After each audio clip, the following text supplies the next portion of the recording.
Heidi ho, everyone. How you doing? This is Sharon Combs with UCDI Leadership. And guess what? This is knowledge or nonsense. So tonight I am fairly excited because I get to host and spend time just gleaning from what I consider one of the best minds in the industry. Just a very humble guy, very knowledgeable gentleman, big on team, a skill set, and actually like a brain that you want to get to know a little more. So he's going to be our guest today. His name is Barry Bryant. Some of you may know him from down in the Georgia area, but I'm excited that I'm going to be able to speak with him today about transparency in decision making, aka the blueprint. So without further ado, you guys know what to do. Go ahead and like the video, share the video. My name is Sharon Combs. I'm excited to be able to spend this time here. You know, I'm going to ask him some good questions. And yeah, we're going to play this intro one more time. When we come back, Barry will be with us and we'll go from there. All right. Share the video, like and subscribe the video, and add comments because we want this to be an organic conversation amongst those of us who are in the industry and those of you who are in the industry to see our overall industry just continue to grow and improve and impact patient safety in the way that we desire. So, all right, guys, I will see you in just a minute.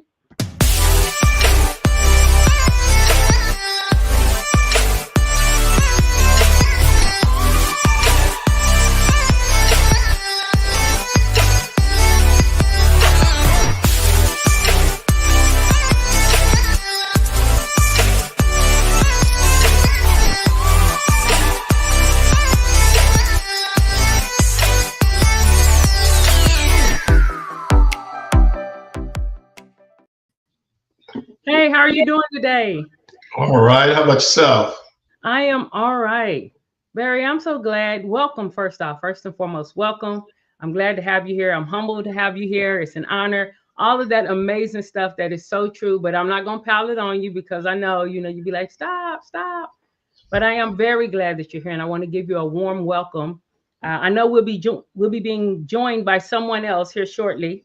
I'm going to do what I need to do to make that happen. But right.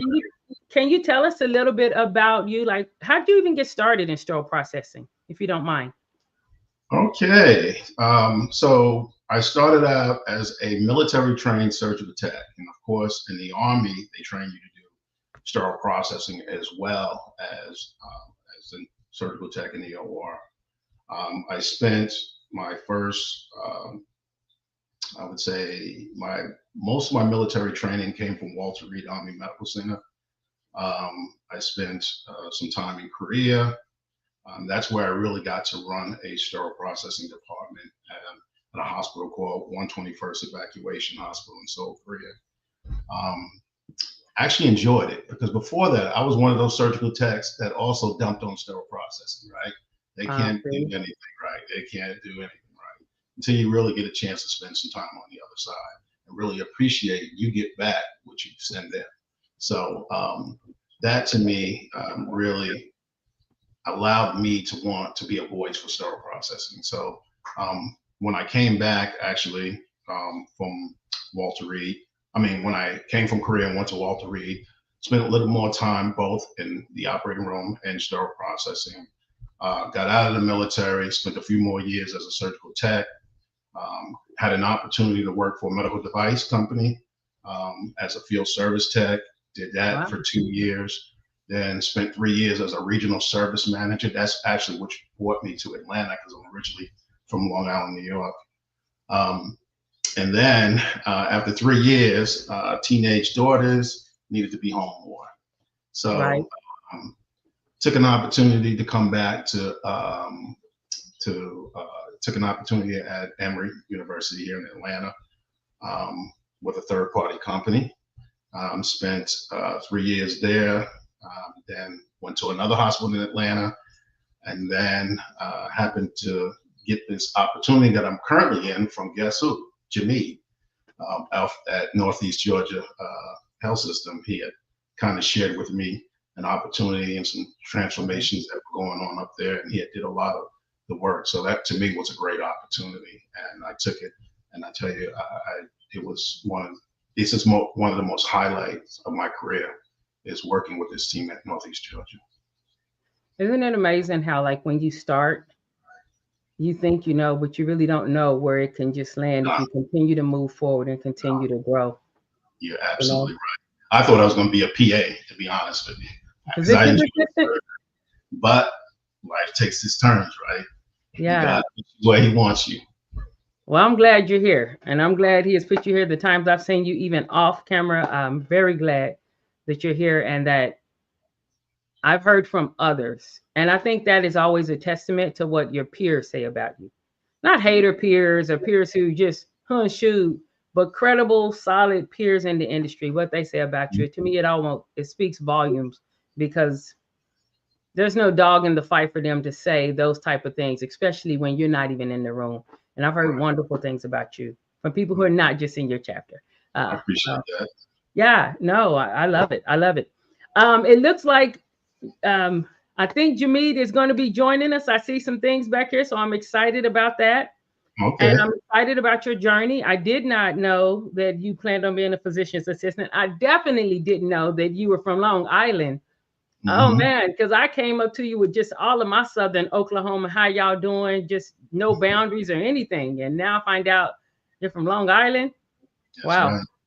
You've been in Georgia long. That thing is polished now, I tell you. You know what it is. When in Rome, do as the Romans. And one thing I learned when I went to Texas and I spent quite a bit of time in Texas too, in San Antonio and both Killeen, Fort Hood at the time. So I can adapt anywhere. You can put me anywhere and I'll make it home. Man, I love that. I love that. All right, let's take a really quick break, just super quick, and then we'll bring Jhmeid right on in, and we'll let him introduce himself too. As JB posed, is how a lot will know him, not most. But yeah, we'll let him introduce himself in just a second. We'll be right back, guys. All right, thanks.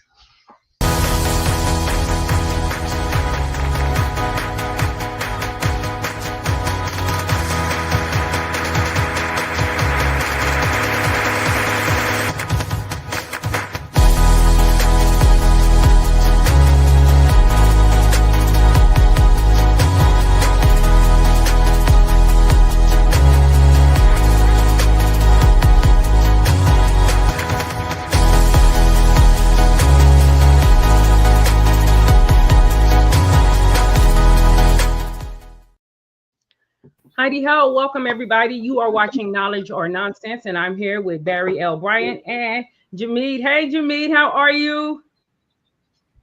Hey Sharon, great to see you again. You know, I still owe you lunch. I still owe you lunch or dinner or something like that. That's okay. I can eat. The next time we see each other, I'm just going to say, hey, I can eat, and I'll be ready. Hey, Jhmeid, like many in the industry already know you, but do you mind telling us a little bit about you, how you got your start, and how you got even to a place where you can credibly weigh in on transparency and decision-making, organizational shift, and things of that nature? I will. I was inspired listening to Barry's origin story. Very similar, because I was a military guy as well. Left Georgia as a teenager, joined the Navy, went to our core school, and then I eventually went to Surge Tech school. Then I went to Field Med school. Then I went to Okinawa, Japan for 6 years. Changed my life. I went over there a boy and came back a man. And I learned a lot, worked in the OR, and in the military. What I don't know if Barry said this, there's no difference between sterile processing and the operating room. You can scrub craning, and then you can be in sterile processing, breaking down stuff, right? So we didn't know about the rivalry. We didn't know anything about the rivalry. Came back to the States and was stationed at the busiest hospital in the Navy, and so I was in charge of. I was what they call the ALPO, and then I became the LPO. So I was in charge of a lot of people. There's a lot of civilians and techs. We staff 2 techs per room in the military. So, and then with extra people to help you turn over. So I started moonlighting, because I knew I was transitioning to go from active duty to the reserves. So I started moonlighting, and I started working at a hospital, and then it was like a wake-up call. The same time I used Dante's to pay for my first assistant, so I became a first assistant. So I started first assistant out in the community. So I was first assisting on my civilian time, and then being in charge of a bunch of people. Look at Ken saying Army. We have this rival, and so so as I transitioned out. I first started off teaching surge tech. Hey, there's our. I started teaching surge tech, and then I started teaching surgical assistant school with my friend and close friend and rest in heaven, Curtis Sconyers. He gave me my break teaching first assistant. So then he was a hustler, because then we could staff ourselves out and our students. So I was moonlighting doing that while I was teaching surgical tech. And so then the opportunity came, and I started working at Children's. I worked my way up from the ambulatory surgery coordinator to the director of surgical services support. Then I went to I actually started speaking around the country while I was still working there. And so then I started consulting. I've been with Advantage for the last 7 years. Wow. It's such a fun thing. But going back in that story, when I opened up the ambulatory surgery center, guess who my service rep was for my most expensive instrument? Oh, you ready to chime in on that? That's how we met. It was Barry. And so met Barry, cool guy. And then he was like, yeah, I was a surgeon tech too, because when I was the ambulatory surgery coordinator, I was in charge of the surge techs and the sterile processing techs and the surgical inventory. So it's kind of combining all the skills that I had up to that point. And so Barry and I established a friendship, a fast friendship. We always kept in contact the whole time. So then when he left being a field service rep, he really saved me a lot of money. He shot straight. Just a good guy. And so we kept in contact. And so then as I moved up, I needed him. Then he was gone. When I became director, I was like, yeah, get Barry in here. They was like, Barry is left. But then he was like, no, I'm in another hospital. So he was in the metro Atlanta. And then one of my biggest leadership thing was I was at Barry's hospital for a while. And so it was time for me to transition. And it was actually consultants upstairs and downstairs. So it was consultants upstairs and downstairs. And I was trying to get out of there because I had gotten a promotion. I got a promotion in my company. And I couldn't take the promotion for like 8 months because they were like, please stay. And they hired not the right choice person. And so that person didn't work out. So they said, please just stay. So I was like, right. And then I said, I'm taking it to my own hands because I was talking to Barry and he was at a good place. But I was like, hey, man, this place is better because the place now, they just had exponential growth and they weren't being cheap. And let me tell you, in our field, that's not common. They want you to do more with less. And all the time. They wanted you to do more here because this is busy. It's the second busiest hospital in Georgia. So it's the second busiest hospital in Georgia. Well, they were super busy, but they were just like, what do you need to do this? Do more of this, do more of that. And I was like, yep, need more ultrasonics. I need the fancy dancing one. I need new washers. So I didn't want to turn that over to just anyone. And so then when Barry interviewed, he blew them away. And they were like, yeah, we got to have him. Because I wasn't involved in the interview process for the first person. And I wasn't even involved in the interview process for Barry, really, except for like one little mini thing. But he blew him away, and which was selfishly good for me because now I could go. And so it literally gave me 2 weeks and was gone. But I mean, I would have stayed longer, but No, he had it in control at that point, right? Like he knew what he was talking about, and that was the thing. I think the other person didn't have enough experience to appreciate and realize what they were walking into, because they were like, well, what about this? Like trying to find something wrong. Those people up there are great people. They became my family. I still talk to them all the time when I see them at conference. Barry brought a bunch of people to conference, which I love, that's like one of those measures. Like you could talk like a bunch of these people on LinkedIn and bragging on themselves. And then you see them at conference and they didn't bring a single person. They go on every year, but they not go bring a single person. Barry brought a whole crew. And I remember my first time going to HSPA, life-changing, because you think you're all by yourself in this silo of nerddom where you're, like, I care about this field. Then you get there and you go, oh, other people care, and they know more than me. So seeing Barry do that was great. And so anytime I get a chance to work with Barry to support the GSHSPA, which is, very dear to me, because it's like I go around the country. I've spoken at 41 chapter meetings. Sharon and I have spoken at how many chapter meetings together? I gave her a clicker. So we have like this great bond. And those of us who speak a lot, and they're like, well, when do you speak for Georgia? And Georgia was kind of, it hit a opportunity for improvement. And so I'm excited about the energy that they have now. I think that means I see Barry Moore, Kyrie, Chimere, crew, Heather Owens, the other young ladies and gentlemen that are there. So we're all in supporting them. And I'm just happy for Barry, and I'm happy to be on this show so we can talk about some of the things, because sometimes I'm on shows and I'm like, this joker don't know what they're talking about. I know this guy knows what he's talking about. I've seen what he can do, and I know that he knows how to help people get to where they're trying to go. I know. I was thinking about that with Chimere. I was like, man, this is going to be so power packed, but I'm getting to sit in her seat. But I tell you what, I've learned that opportunity often disguises itself. So I was like, okay, yeah, I'm about to learn something. I knew it was going to be good. I know that y'all have relationship.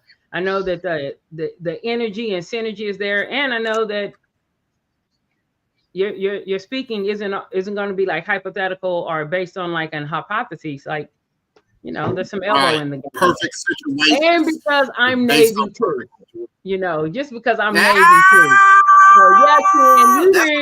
So yes, AS32, exactly what's going on. So I see some people on here saying a few things, but what I really want us to do, if we can, is going to be organic. But I'm going to keep trying to facilitate the tree and the stump of this. I see Green Golden, Rebecca, Kenneth in there. I see already some kudos. Yes, let other team members attend meetings. Advocate for your team, which Barry does, consistently. I've seen him invest in his team too.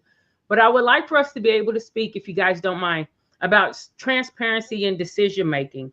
And I'm going to ask some of the questions now, and then probably the conversation will just be organic, if you all are up for that. We're going to talk about how leaders can be clearer about their goals and about organizational changes, because if a consultant is in there, if it's one thing a consultant can and will signalize to you, is something is going to change. Someone is invested in bringing this person in from outside, and all change isn't bad, so find out, be involved, see what's going on. So how we can be clear about goals and organizational changes. What are credible ways to advocate for transparency and decision-making? Because again, this is knowledge or nonsense. And I know most people in this industry are passionate. However, powwows that are sometimes in the break room and never leave the break room or come from a shoot.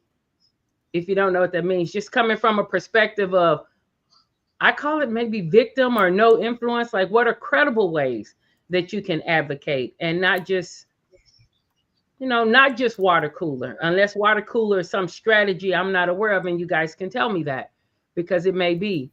Also, what times might it hinder for there to be transparency in decision making. You know, in case it has to do with something a little higher on the organizational charter, what ways may it, if any, kick back? And the last thing are, how does decision making and communicating certain decisions, how will that impact how we implement something and carry it out? Okay, I tried to read all of those. Now we can go wherever we want to go in this conversation, but I do want to hit some of those things. Right before we do that, guys, we're going to take a quick break for about 60 seconds, and then we're going to get in, and I'm on for the ride. I, too, am going to have this notepad and this pen right here. So bring it on. Y'all, if y'all have any questions, just go ahead and put them in the chat or any comments. Unless your name is Kenneth and you're actually trying to advocate, you know, for the Army, like, we thank you in case Hassan gets on. Maybe. Yeah. So we'll be right back, guys. Give us about 59 seconds.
All right, guys, and we're back. This is Knowledge or Nonsense. My name is Sharon Combs. I am sitting in today for Chimere Curry, and I'm glad to be sitting here in this seat. You see, Green Golden said, let other team members attend the meetings, advocate for them. She said that she's always stood by that as well.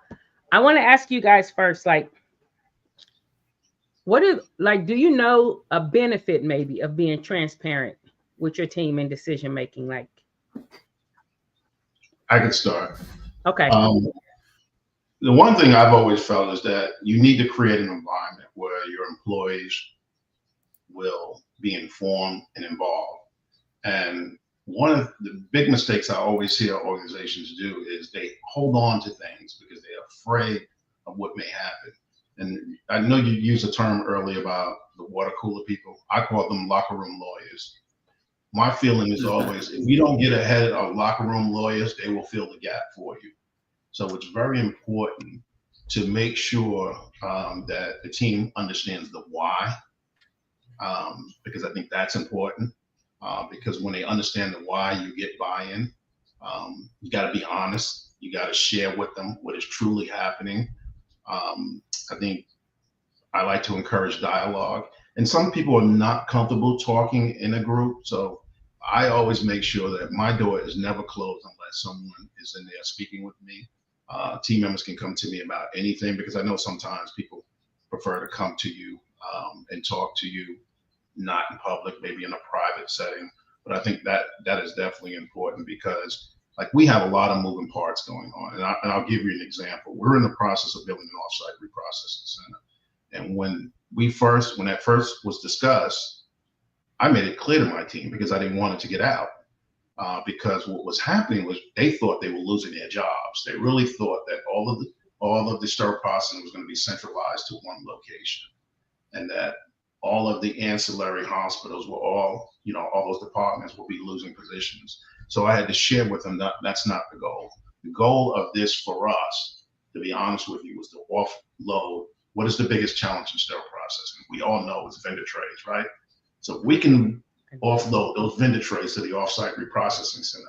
That'll free up the ability to increase our capacity in our current sterile processing position. So that's our approach to it. And we're looking at that from just 20% of our volume.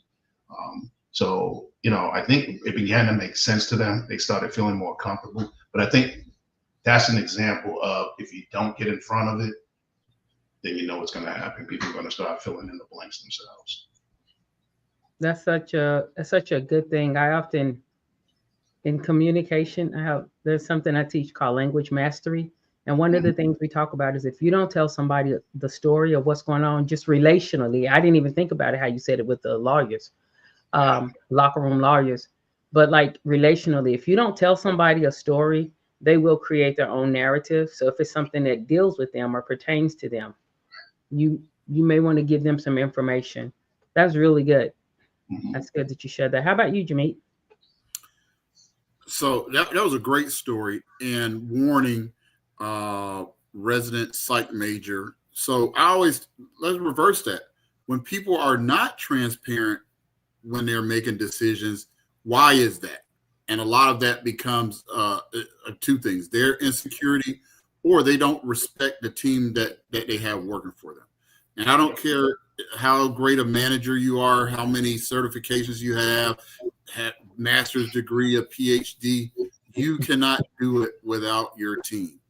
And so you owe it to them to as I saw Sharon Green Golden say, you owe it to them to give them the real uncut dope. They deserve that honesty and true transparency. And so, because when you don't, eventually they're going to find out. And why would you not, as their leader, be the one that tells them, right? So even if it's not the greatest of news, what Barry shared was some good news, but sometimes the news is not as good. And we're dealing with our feelings of processing the news because we don't agree with it. But we still have an obligation to those lives, to those family members, to those kids, to how they get there every day, to their 401k. All those things are affected. And what you find is if you're transparent and honest about decisions, whether they're big or small, if you're transparent, you get help and support on decisions that you need help and support. You can't hold it, you can't hold it as a secret and then say, okay, aha. And then you go like, why aren't these guys helping me do this new initiative? Because you didn't tell them, as Barry said, the why. You didn't build the case. And part of that, I think, is some of that generational stuff. Like your parent might have been a good parent, and we didn't get good leadership classes. So our leadership style is from our preacher or our parent or something like that. And those are not the leadership styles that work. Like I don't have a problem with millennials or Gen Zs or any of the people wanting an explanation for things that they deserve that. They deserve that. And shame on us. Shame on us for going and running into the nuclear room and pressing the red button without asking, is there any danger? Why is this yellow tape around here? So they deserve that. And I think it just really if you can't hold information from them and hope or expect that it's a two-way accountability thing, that they contribute to the success of a decision, right? Because Barry is going to need some of their help with the offsite, whether it's going over there or the policies and procedures and sending stuff over there. But you can't hold it from them, and then the director or somebody else tells them, somebody at another campus tells them, oh, by the way, I need you guys' help to make this a success. No. So that transparency can really rally people and help them help you succeed. So I think, and just to piggyback on what you're saying, and I also believe that you need to continually update them. They need to know what's going on. I'm there.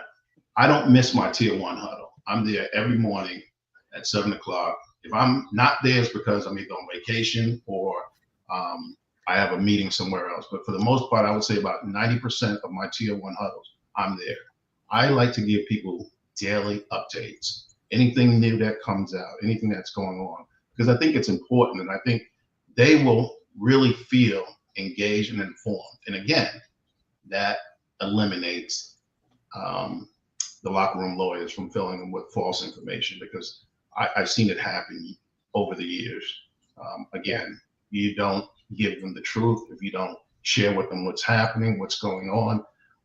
To Sharon's point, even if it hurts, some things, unfortunately, will be tough decisions. But I like to give people as much knowledge as I can about what's going on and what may be happening, because they have a right to make an informed decision for their own lives. And I have lost people, great techs, to go on to other places, because I am not going to hold anybody back from progressing or doing what's best for their family. That's what's up. But that builds trust. That builds trust. And often, one of you had mentioned, like, generationally, there are different generations in the workplace. And so there are generations that are still like, hey, like old school parents, because I said so, and when I said so, and I don't, it's almost like, but then you have a newer generation and they're like, hey, no, you're not going to make arbitrary decisions with me. Like, I have a say so. And even though a few decades ago, that would have been like, man, get out of here. Next, you're fired. That's not now. That's not now. It's a competitive job market both ways. As the person looking to gain employment and as the organization looking to secure top talent. Like, people want to know. And one of the things I did learn when I came into this industry really fast is the end users heavily influence the outcomes. I don't care what decisions are made, the end users carry those decisions out. And so, anything you can do to have a little more transparency and help that. And so I see Kyrie saying, yes, Jhmeid, staff deserves to know the why.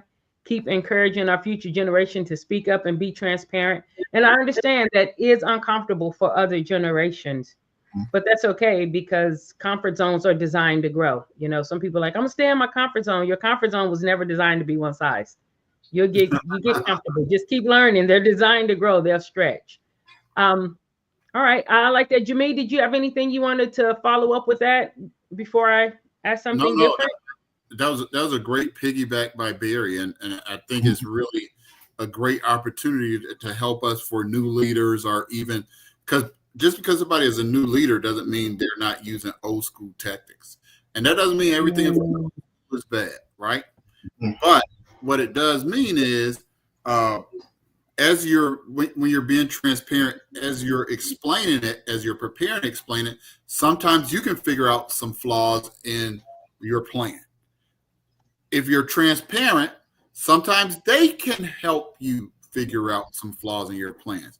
What you don't want is your superiors or other departments in the organization to find the flaws in your plan. So that's part of the benefit of being transparent, right?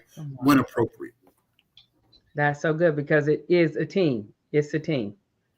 Okay, now, one of the things we have on here says the blueprint. So we're talking about transparency and decision making. Are there ways that you all select which method may be best? Like, is there criteria? And I know this is a hot seat question. It was not on the pre-submitted question. So you can jump in, I can take commercial, or you can say, hey, there's something else I wanted to share. But are there criteria that you evaluate and how you display your transparency, whether it's going to be a huddle, whether it's going to be one-on-one? Like, do you have different methods for different instances? Long question, but that's the sum of it. I think you have to have multiple ways of communicating. It's just not just one way, right? Everyone doesn't receive information just one way. Some people see a one huddle board. Some people it's electronic emails. Some people read the emails. Some people don't read the emails. So I think there's more than one way. Definitely the one-on-ones are important as a leader. You have one-on-ones with employees. And it doesn't have to be a formal one-on-one. It could just be the reason I love to have my door open, because I catch people walking by, and that's a great opportunity to talk to them. Even if I'm in the middle of doing something, like right now, I'm heavily engaged in employee evaluations, but I won't hesitate to stop to ask someone a question, just to engage them, have some conversation with them, and then inquire about some things that I may be thinking about, because I think it is important to involve them, especially when there's changes happening. When we're implementing new changes, they're the ones on the front line, not us. We could sit there and think we know the answer. And there's been times a lot of us as leaders have found out from the frontline staff that there's no way we can do that, and here's why. And I said, you know what? I never thought about that. So to allow the frontline leaders or the frontline staff kind of guide you. You know the limits, you know what's within the standards and what's not, but they're the ones on the front line, so they know the challenges. All right, let's switch it up a little bit. Now you guys are showing some amazing nuggets. These are some good nuggets, especially for other people who, like your colleagues and your peers, who are going to have to display some transparencies or help things roll out. What about when it's not just an organizational decision that needs transparency, but maybe it's a decision you want to make about something that's within your own scope, something that you have authority, autonomy over, and some changes you want to make there? What are some ways you can have that transparency so that your upline or somebody who may want to, peek over into, I call it your kingdom, but it's your branch, your leg of, your leg of this organization.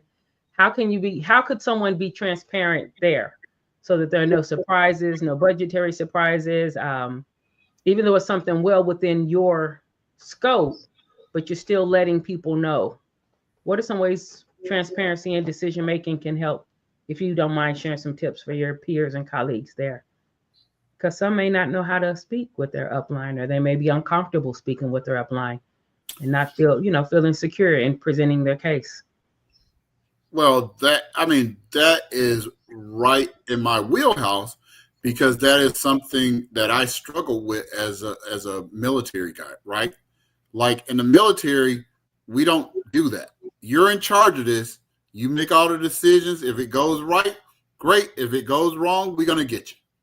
And so I wasn't the best at upline communication and sharing and determining which things to be transparent about and which things not to bother my upline, because that's in all three of us that were in the military. And we know that we're coached that if the place is not on fire, I don't need to know about all this stuff. I don't need to know that Tandrea has a dental appointment. Hey, Tandrea. That was one of my team. But so, it's part of that is understanding and realizing as you get more experience, wow, I probably should have shared that. I probably should have run that by. So it's really using your judgment to combine, because it's still, you don't want to be that indecisive person that needs somebody else to check off or make the decisions for you. But what I found is transparency helps you for later. The saying that we had in the military can get you in trouble in real professional life. You know this saying, all three of us know, better to ask for forgiveness than permission.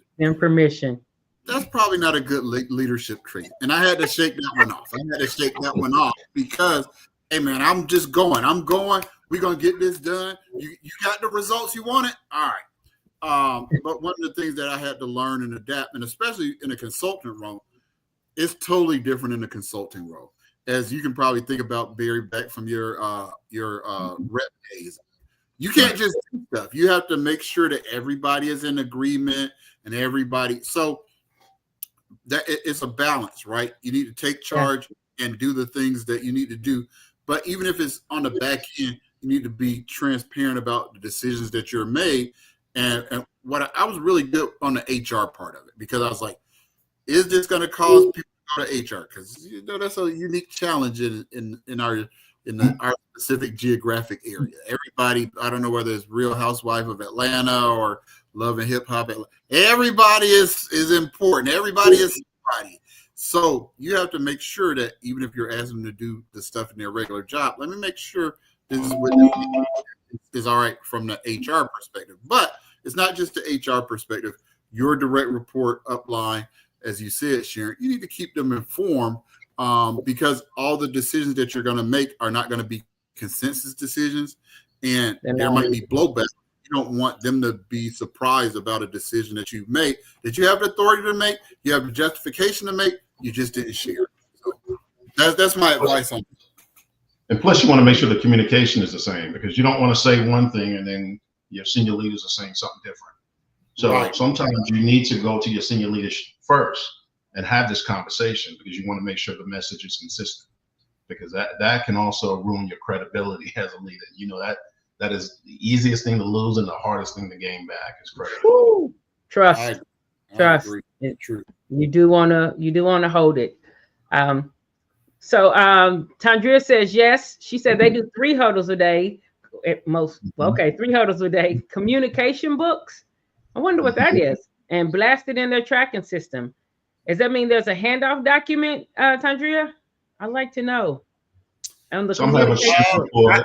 I can explain that, because I know where Tandria got it from. I was like, communication books? I know shift report.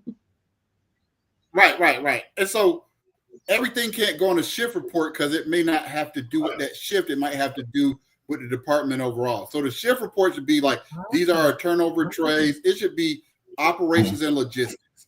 But a communication book can talk about, Sharon is coming tomorrow, so let's set up the lounge. Please pull the stuff, like stuff that doesn't have to do with the operations for our customers. So that's a great idea. And you can also put that same information in instrument tracking system. Every single one of them is one of the most underused part of that, because there's always going to be somebody out, somebody on vacation. Even when you have 3, even with the 3 huddles, whether it's the weekend shift or somebody who comes in a little bit, like I work second shift, but I come in at 5 o'clock because I'm at a second job. Well, do we want our PRN people to do the stuff that our regular people are doing? How do we communicate it to them? So what Tandria is doing is covering all the opportunities, which creates the accountability, right? So if I cover all those things, well, I wasn't at huddle.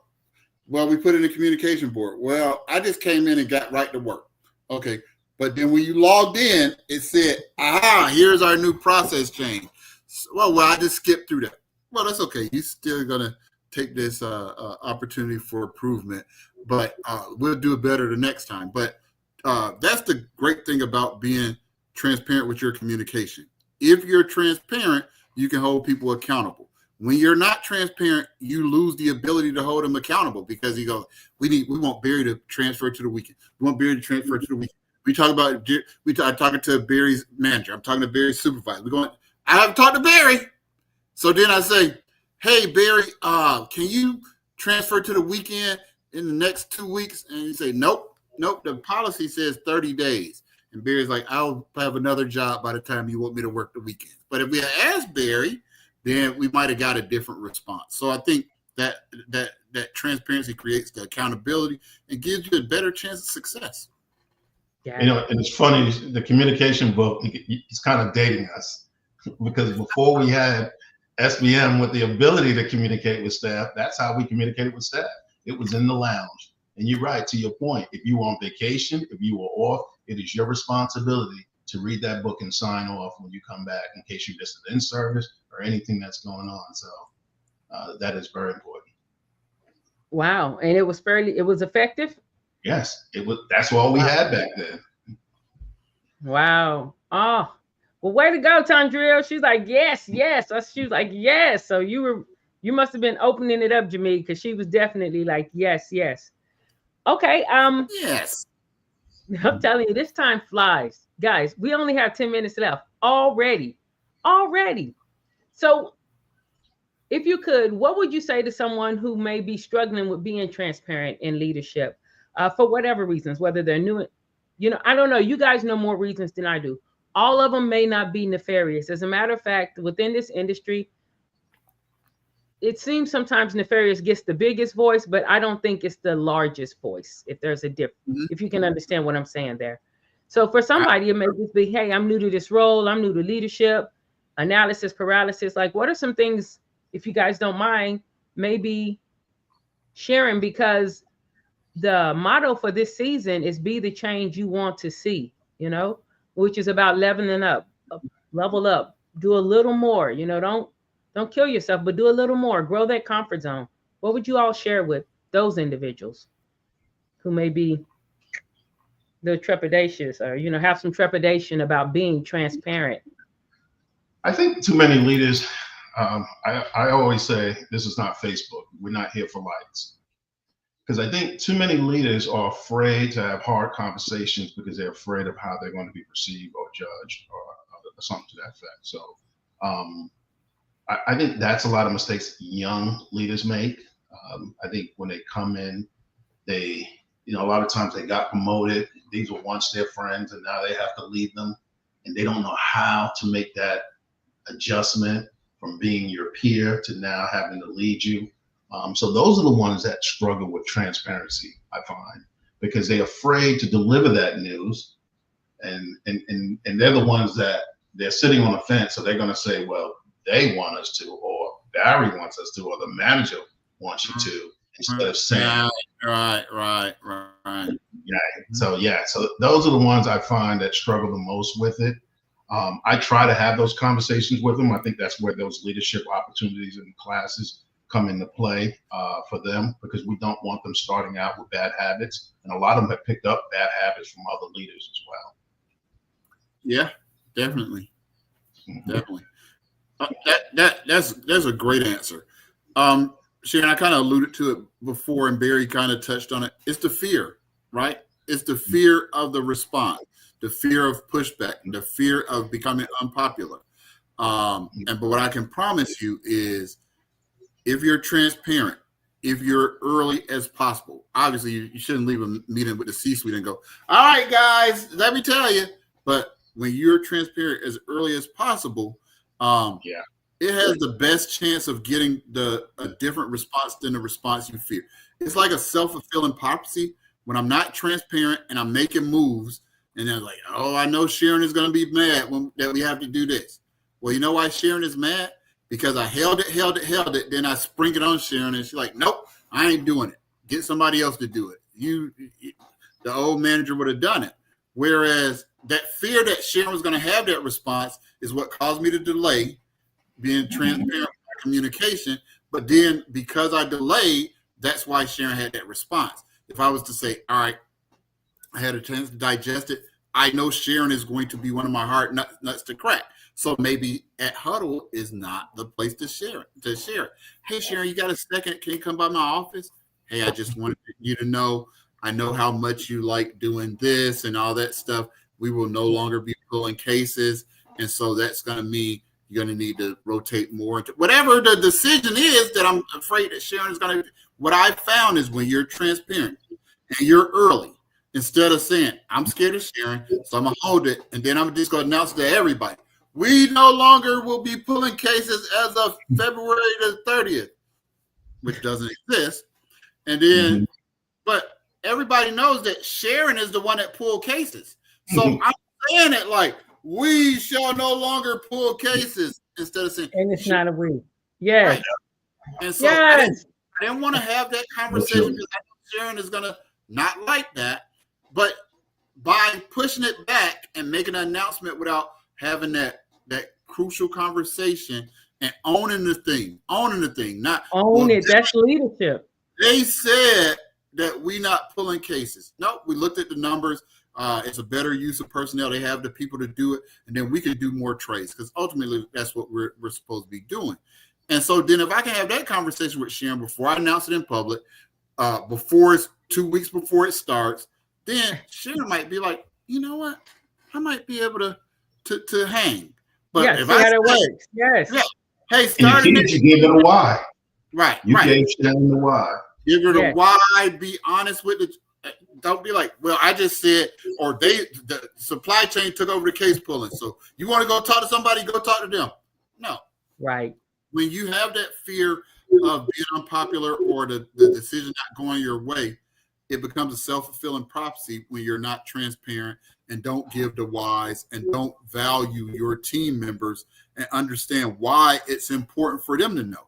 Because the managers who are not transparent with that communication, they don't like when people do it to them. They don't like when they go, oh, the C-suite said this is the new thing and your FTEs are cut or whatever. So I love that. I love that, Sharon. People pleasing is harmful to the team. It is harmful to the team. It is. And I understand, because my wheelhouse. Remember you guys talking about your wheelhouses in your 20, 30 years? this is my wheelhouse, because what it does is it actually sets you in front of the team, but not in a take charge type of way. And so your team will have difficulty, buying in. Now I'm just going to go with what Crystal said. That was really good. Barry, you want to jump in before I read this? Go ahead, read it. I'm good. I'm good. I know we only got 5 minutes, so go ahead. So I do want to share this. So I do some things with John Maxwell, and I'm also a human behavior consultant. And one of the things is procrastination. Like, people will avoid something, but it is exactly what Jhmeid just said. You run until you run right into what you were trying to avoid. Maybe because you don't want it to be awkward between this or such and such, but that putting off doesn't make it less awkward, And I want to say this. There are 4 different personality types. I don't care where you go, whether it's DISC or Myers-Briggs or wherever. There are individuals who process quick. It does not make them more intelligent. And then there are individuals who process more thoroughly, like your accountants, people who work in sterile processing. They process. They looking at all the information and gonna bring it in.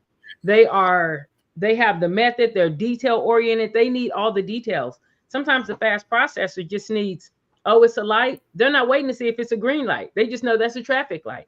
And so you want to give people, because if you don't know their personality, you want to give them time to process and think these things through. Because just as Jhmeid said, they may say, hey, okay, this is what we're doing. So Kyrie said, it's a difficult transition from working alongside your friends to now leading your team the way you should. Heart. Yes, progressive leadership. And having those conversations and transparency with those new leaders is a way to set them up for success. And then she said, jewels are being dropped. And so I heard Barry say it. I see Kyrie saying it. Jhmeid is saying it. Listen, one thing I'm going to let you know, for those of you who are ready and looking, even before you have the title, think about the type of leader you want to be. Because the moment you move up, your team is going to remind you of everything. So, look at how, I know it sounds funny, but look at how you support your leader. If you're not doing anything except kicking in the back, that is a jewel. That's a jewel. As soon as you do it, listen, the expectation is there. They happy you the manager. Oh man, Barry the manager, we don't have to come in till 30. He got it. No, listen. Be the change you want to see. I'm gonna get off of that, but I want you, don't feel bad if you're feeling that right now. You're experiencing it. Awareness drives behavior. So now you're aware and just begin to adjust. And it's okay, step up, have the conversations, be transparent. And I'm the interviewer, my bad. Let's go back to the interviewing.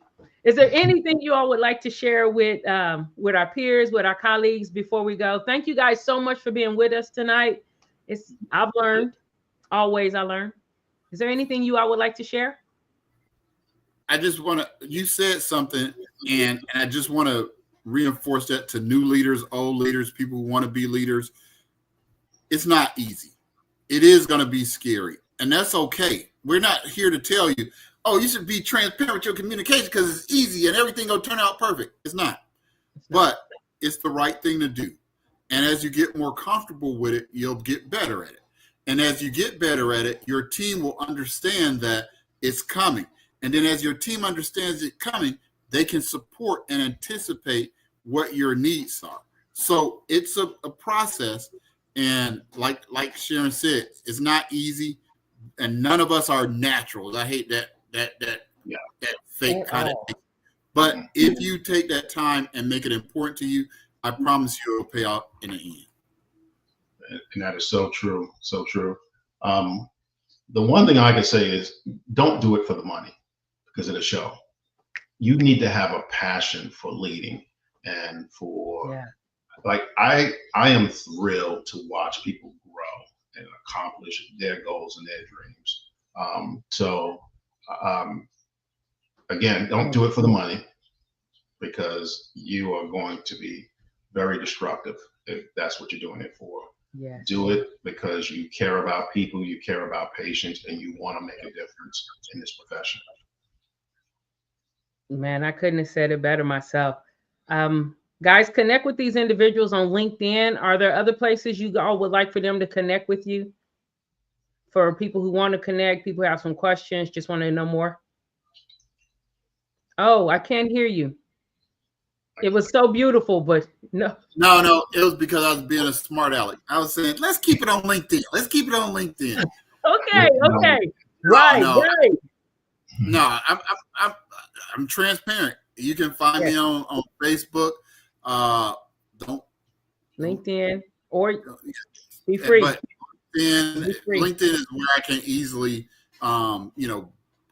communicate better. Facebook has all my family stuff on it, so I prefer LinkedIn. So,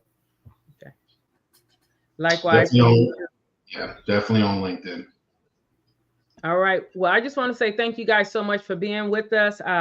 From Knowledge and Nonsense, I know Chimere is going to be just sick. That I give a shout out to GSPA. GSPA, let's do it. Tell us about it. Give a shout out to Northeast. Yes. Let me go ahead and put my thing up here for GSPA. See if I can find it. Because Chimere's going to be like, where is it? I'm doing a Chimere. Be the change. Be the change you want to see. We are challenging you right now. All right, Jhmeid, you got to make the video. You got to challenge 5 other people. Yes, make a video of how I felt like I wasn't doing something right. That's what it was. Okay. I got you. You know, I can challenge a bunch of people in this metro Atlanta. There you go. Yes. So do that. Okay. So guys, that's it. Make the video.